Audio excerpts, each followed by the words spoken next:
I'm starting a really cool new project. Let me turn this off. Too loud. It's okay, I've got my heated vest, so I'm good. Okay. Nice glasses, by the way. Thanks. They're new. And purple. Of course they're purple. Purple is objectively the best color. It's the royal color. Okay, so I am starting a new cool little project. It's a project of necessity. So in learning to make guitars, one of the things that I've discovered is really hard is getting a perfectly flat fretboard and frets. And the reason this is you know, you take all the time to really carefully flatten and straighten everything, and then you put the strings on and tune it up, and the guitar neck bends. It's called deflection. So the guitar neck bends a bit. So then you tighten up your truss rod and that bends it back a bit. But it's honestly not really straight. It's a little bit wavy. You can get it pretty close, and then you can do a bunch of after procedures to get things flatter, but it's a real pain. So many years ago, somebody invented something called a neck jig. I'll show a picture of a couple of them right here. And I need one. And you can buy them, but they're like ridiculously expensive. How much?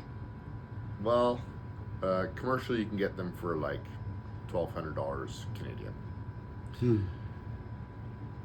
That's too much. I'm just a hobbyist. I can't afford that. I thought you were going to say 12,000. 12,000, no, no.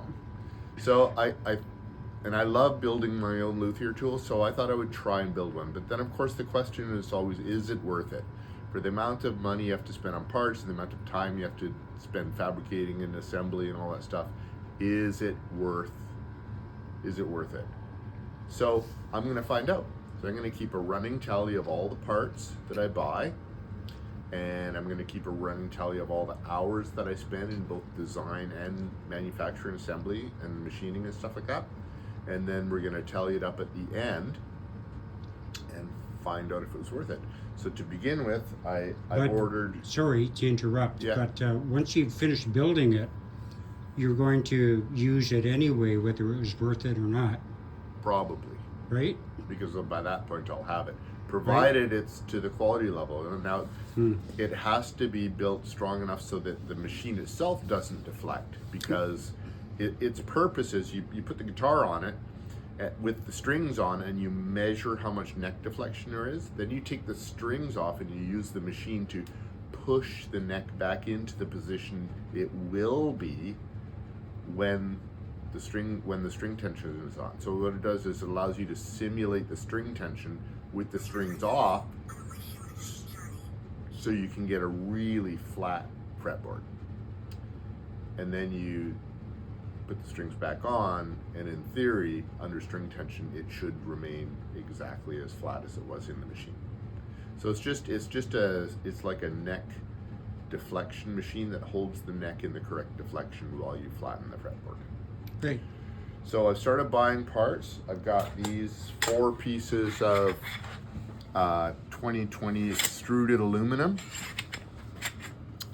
and I got these